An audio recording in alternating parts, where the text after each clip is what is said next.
Hey everybody, I'm Dr. Michael Burks Jr. and I welcome you to my episode, Boss Talks on the Rooftop. Talk to you soon.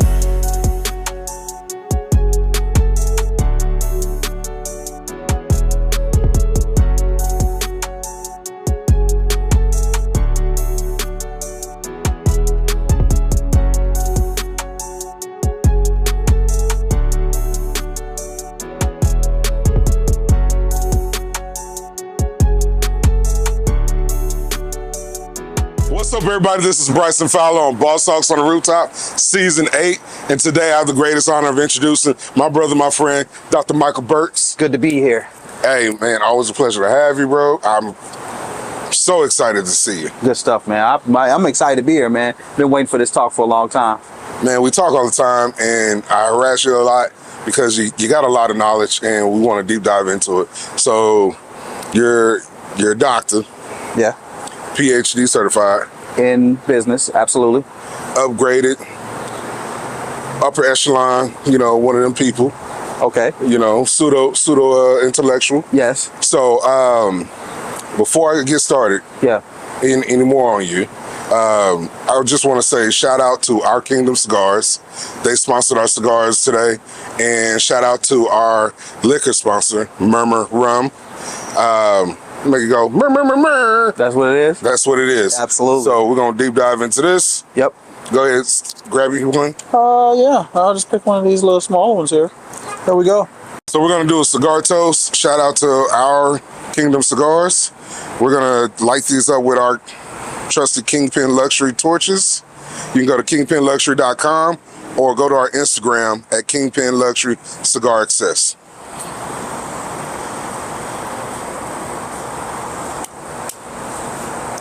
So, Mike, now we got the business out the way. Yeah. Mike, can I call you Mike? Or I can call you Doctor? You can call me Mike.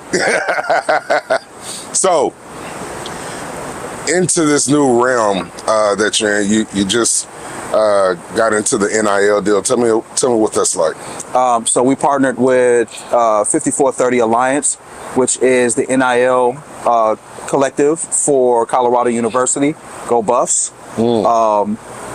So what their main goal is to find corporate sponsorships and brand partnerships for all the guys throughout the student athletes, right? So we're talking about from, the football all the way down to baseball or whatever other sport there is, giving those guys opportunity to use the brand that they're building there at the university, so they can be able to do things other than what they do on the field or on the court, and opening up some business opportunities for them that they obviously wouldn't have had 2 years ago. Right. Yeah. It's amazing, man, just to talk to some of those guys, just find out some of the aspirations they have going forward, moving forward past their sport or past college, right, and trying to find partnerships and things that match to what they're trying to do. Them telling us their dreams, us telling them what we'd like them to see, the partnerships that they'd like to have, and then everything that's going on from the top down, from Dion on down, is just amazing.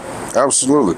So for those of us that are out of the bubble on the NIL, yeah, what does the NIL actually mean? What does it do? Right. So and before I go forward, man, big shout out to Reggie Calhoun Jr., man, who opened up the opportunity out there for 5430 Alliance, gave me the opportunity to work with those individuals, man. If you want to look him up, Reggie Calhoun Jr., man, he's a great guy. But NIL is name, image, and likeness. So for a long time, college football, for example, would use the name, image, and likeness of these athletes on the game, and they would, benefit hundreds of thousands of dollars for these athletes, even millions at the college level. Yeah, and these athletes basically put their body and their sport and everything on the line.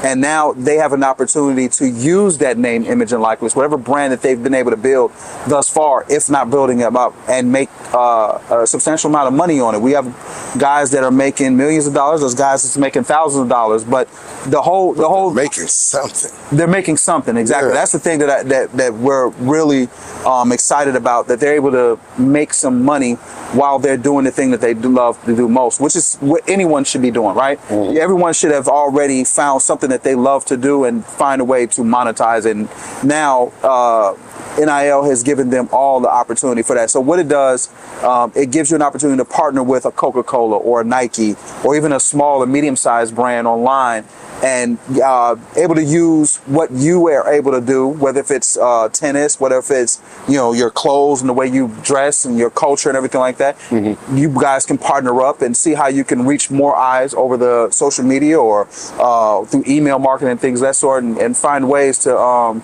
just create a great experience for the entire.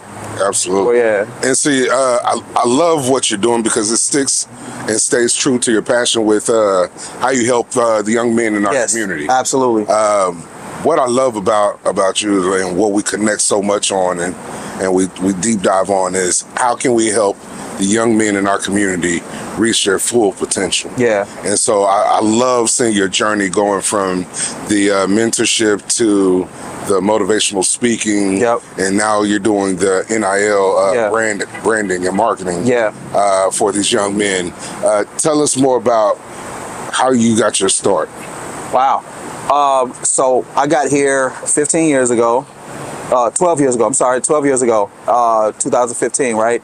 And when I got down here, I was in a marketing company, and someone talked to me about my communication on the training call and was like, man, listen, we'd love for you to train a little bit more. You think you could train on stage? I said, I believe I can. As long as I know what I'm speaking about and I'm passionate about, I can do it. They allowed me to train on stage for like 10 minutes. Everybody loved it. And he was like, you should pursue this a little bit more. So I went online. And at the time, I had this friend online. His name is Kendall Ficklin, and Kendall was friends with Dr. Eric Thomas at the time. He was running ET. So he was running a lot of errands and going back and forth and traveling with him. So my thought in the process was, if I get close to him, I can get close to E. And it did work out exactly the way I wanted to, but I got the training, I got the information, and I was able to talk to E at least twice and got what I needed to move forward. And from there, my first school here was O'Banion High School, and then I went from there. And I think over the last 10 years, I've spoken at over 30 to 40 ISD schools, over 100 corporations, and I just really, now I'm focusing on young men because I believe that we just don't get the recognition, the love, support that we deserve in and outside of the home. So I've been creating opportunities for those young men probably now for the last 10 years. Right, because it's easier to raise good men than it is to fix broken men. Absolutely, absolutely. And so there's nothing against the men who are more mature over a certain age, right? I love working with them as well, giving them opportunities to fix and change themselves. But if we can start from the beginning, where it all starts, where the habits start, where the thinking starts, where the mindset starts, I believe we can create a better future for each other. So I'm starting with those gentlemen, teaching them a framework through financial literacy, relationship management, appearance, mental and emotional awareness, and execution on a daily basis. Absolutely. And so with that, what I heard was a habit. Teaching them habits. Yes. So a lot of people don't understand, like, the consistency is a habit that you created. Absolutely. Whether it's a bad habit or a good habit, it's the consistency of what you practice. Absolutely, yeah. So how will we go about educating the young men on creating good habits? All right. So a lot of times what I tell the young men inside a classroom setting, I want you to identify first the 5 people that you're hanging around. Because most of the time your habit comes from them. Family members, cousins, some of your guys from the street, right? And I want you to identify what you don't like about them. Now, a lot of people won't say it out loud, but you have a few, at least 1 or 2 friends that when they say they're about to do something, you're like, I don't know if I want to do that. But you do it because of obligation or peer pressure, whatever the case may be. But that first thought, loyalty, right? Yeah, that loyalty, right? So the first thing you really say is, I really don't want to do that because I know we're gonna get in some trouble. Identify those gentlemen, write down the things that you don't like about them, the things that you don't like about yourself that you're doing, because we know, as men, we know the thing that we don't like doing. It beats us up at night. We sit down like, man, I did it again. Right. So write those things down. And then now what I want you to do is write down the counterpart to that. So let's say I'm always angry all the time. I let my anger get the best of me in the classroom. Okay, how can you counteract that? What's a good habit or some type of tool that you can use? So if it's anger, I want you to stop for 2 seconds, think about what if this is truly affecting me to where I need to, act out in this way. And if it's not, relax, breathe, and talk and communicate your issue with a teacher, a friend, whoever the case may be. And that I want you to keep doing that for 30 days. Right. And once they start doing that, it becomes a habit of theirs, man. And I've seen young men at middle school level come back to me like, man, that thing that you taught me to do, I haven't been in trouble in over 90 days. My teachers they have great things to say about me. My mom is trying to ask me why I changed. And that's why I love doing that thing right there. When a young man's like, man, I've changed my entire life. Bro, that's powerful. Yeah, I love it. Powerful. I love it. So in your travels, yeah, what are the habits that help you stay successful? Man, so for a long time growing up, I didn't see a lot of consistent execution in my household. People would always quit before it even started, or quit because it was hard, or just quit in general, man. Right. And I got those habits over time. I'm talking about well into my late 30s, early 40s. So there was a point in time where I was talking to a good friend of mine. His name is Paul. I'm about to say Paul George. His name is George Rice. George Rice, man. Good Doug. Hey, man, I can't wait to talk to you again. Yeah. George Rice, man. He told me, give me a 10-second timeout, man. Your name at the time on social media, my name was I Am Mike Burks, right? And it meant something. The I Am meant something, right? And he was like, Mike, man, there's a few things about you that if you changed it, that I Am will be so powerful. Yeah. So we sat down and kind of talked about some of those things. So I asked him, I said, what are those things that you see? You know what I mean? As a man, I love it when another individual, especially another man, is like, hey, bro, and hold me accountable for what I'm doing. So he sat me down, talked to me about a few things I needed to change in my character. And I had a few other guys, David Shands from Sleepers for Suckers. He sat me down and taught me about some things that I was doing wrong on how I was not being accountable for some of the things I did. Eric Thomas in Atlanta, when I was helping him out with another basketball tournament, he taught me about something that I was doing that was holding me back from going forward. And I took all those things that they said, took the exact opposite, and started building a new Mike. It wasn't until 2 years ago that after I lost my mother that I had an epiphany that everything that I've done up until the point of her passing was for me to impress her. Me getting married, me getting my PhD, me writing books, all this other stuff, it was all to impress her. And I didn't have that woman to impress no more. So I had to find what it looks like to impress me. So I've been changing my character, changing my surroundings, changing the people that I'm talking to and being involved with. And then I'll start building this new guy that you see over the last year and a half now. Man, it's glorious to see the mountain of a man. I appreciate it, man. I appreciate it. And I wanted to give you your flowers on camera and let you know, man, I've seen so much growth within the short time of watching you work. Yeah. Bro, and it's monumentous. I appreciate it. So that what you said is impressed me. I'm doing so much more to impress myself than I am for impressing someone else to be my why. Yeah, right. And it's important as a man. You have to start finding ways to impress yourself. We're not here to impress upon other people, but to impress ourselves, which would in turn give them some type of inspiration. Absolutely. And I had to learn that. I had to learn that being a man doesn't mean doing something for everyone else, which is doing for me will do for everyone else. Absolutely. Yeah. Absolutely. And you deserve to love yourself and be impressed by it. Yeah. You know what I'm saying? So it's one of those things like, not to be biblical, but like when they came to see Jesus, they were in awe of Jesus. Absolutely. And when he said, hey, when they asked him, hey, are you the Son of God, the one they called Jesus? And he turns and he says, I am. I am. Yeah. Man. That's it. It resonates so much. That's the moment, right? That's the moment that when you finally can be able to say, yeah, I am. Right? Somebody walk up, you're Dr. Burks? I am. I am. Right? Yeah. And to know that the reason why they're asking that is because your reputation has preceded you ahead of time and they want to know how they can get connected to it. That's what I'm trying to do with my entire life, is to make sure that my name is a couple of years ahead of me and already setting equity in the relationships that I already want to create from here on forward. Absolutely. So, have you started writing your book yet?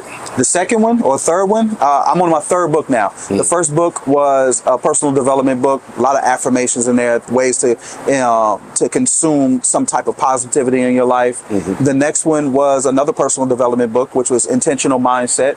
It's a guide to getting deliberate success. It's kind of the stepping stone to where I am now. This next one is really about a young man in a dysfunctional home that had to build himself even in the midst of everyone around him. It's going to be my childhood. It's going to be a lot of pain, a lot of dysfunction, a lot of drug abuse, a lot of physical abuse. There's going to be a lot of stories in there, a lot of things that people don't know about me and some do know about me, and how I use those things to create the man I am today. I didn't have a father that taught me a lot of positive things. Right. So I had to look at him like this. I have to do the reverse of what he's doing all the time. I had a mom that loved me, but wasn't active in my life because she was busy trying to develop the relationship with the man that she loved. Right. So I had to fight for her love, which created later on, the impress her thing. Right. My sisters, our relationship is definitely brother-sister love, but there was always a separation between us because of a lot of issues over time and things that we've been through. So now I'm going to utilize my life to kind of help young men, young children, and others to understand the dysfunction in your life.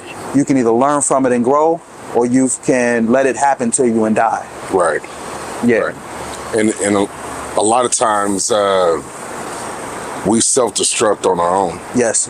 And so when you go into your motivational speaking into these schools and into these communities, and you're teaching them good habits, you're removing that self-destruct button from them. Yes, absolutely. And I think that's a very important aspect of, hey, this self-destruct button, let's remove dangerous. that. It's dangerous for you, and I talk a lot about. And because we build it. Yeah. We build it ourselves. We build the entire structure around us. Whether if you got walls around you, you built it. Yeah. If you got a path to success, you built it. It's all depending on how you're doing in life, right? And so the self-destruct button that you're talking about, I kind of try and take it away because it never attaches to the dream.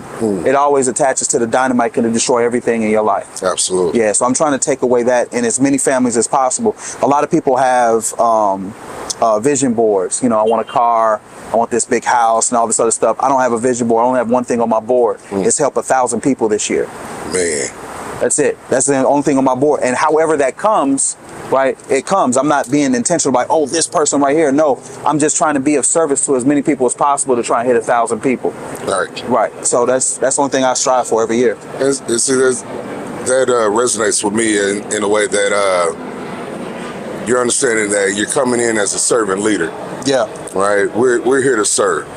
Right? Whether it's our community, our spouse, our families, we're built on serving, and our accolades come through our acts of service. Yeah.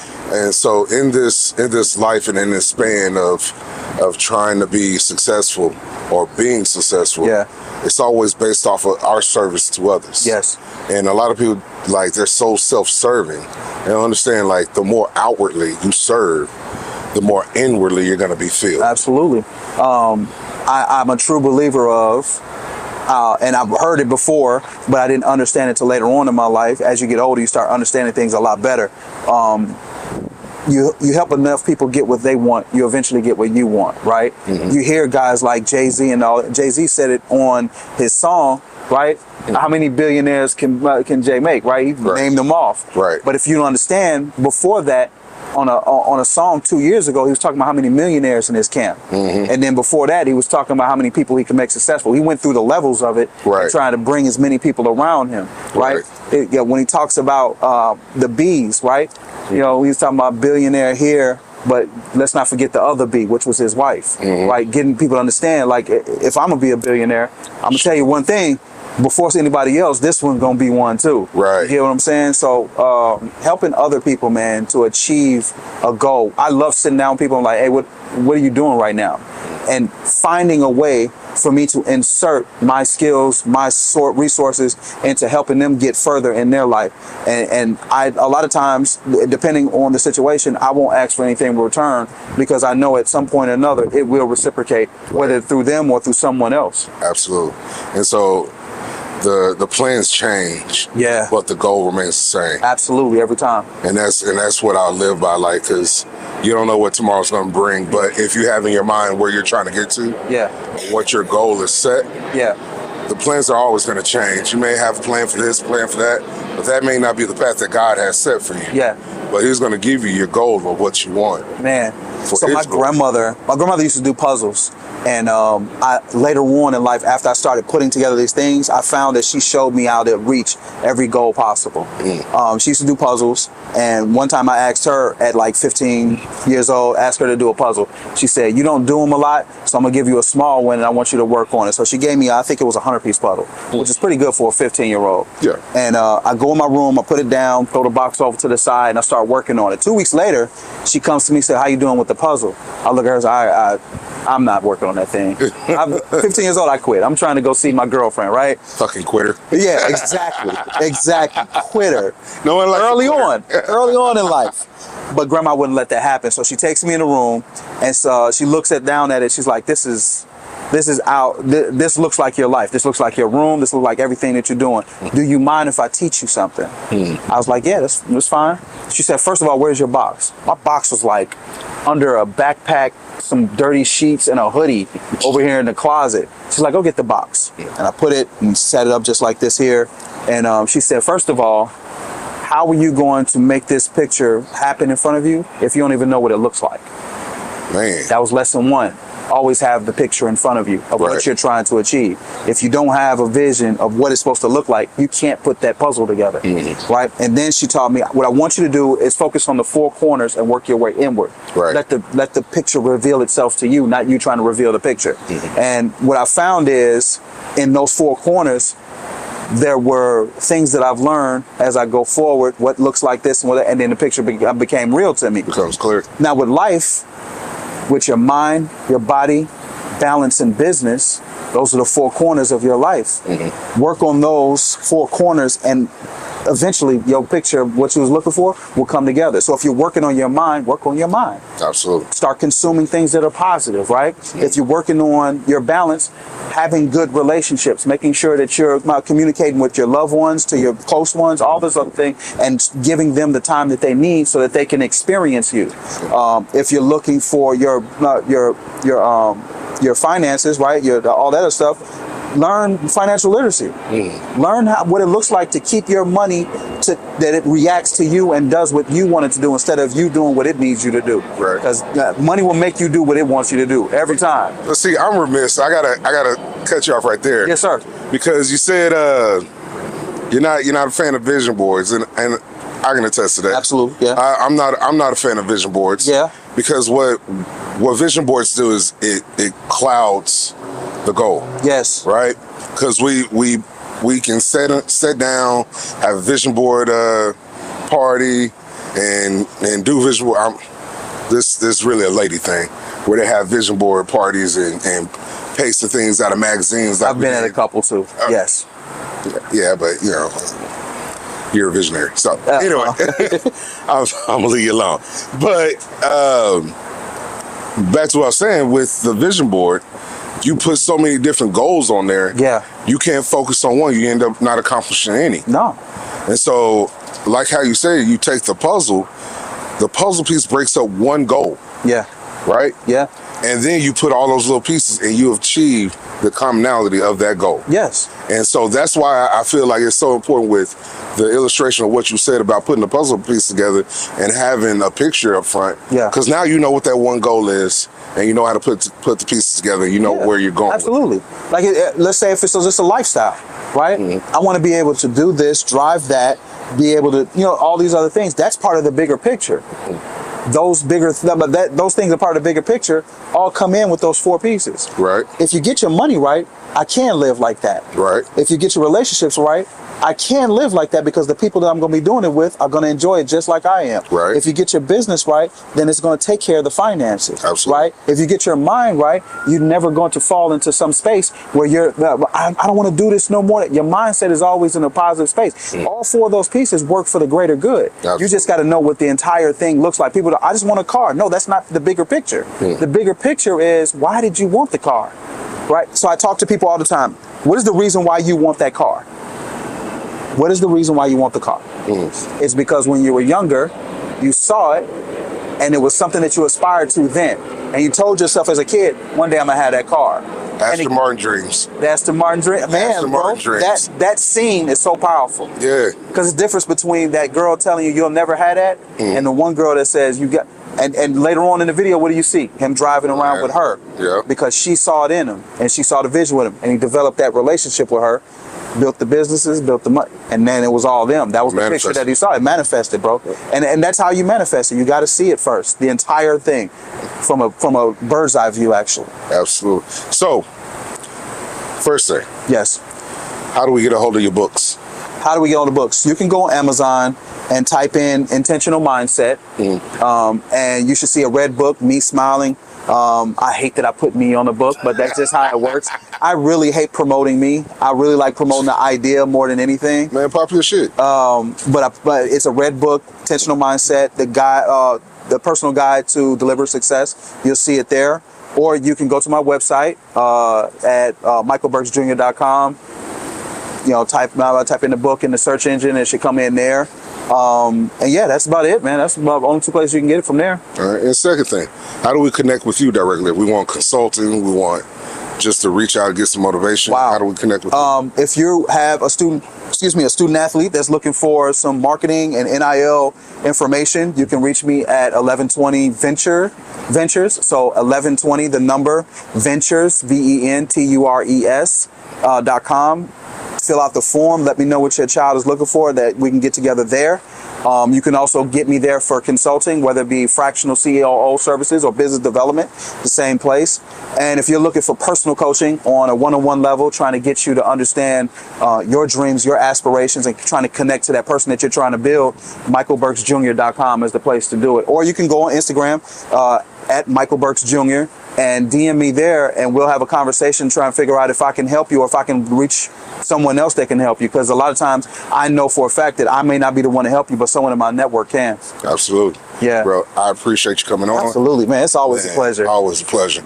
And guys, remember, like, subscribe, share the channel, and remember, storms don't last, but your home should. Peace. Two fingers.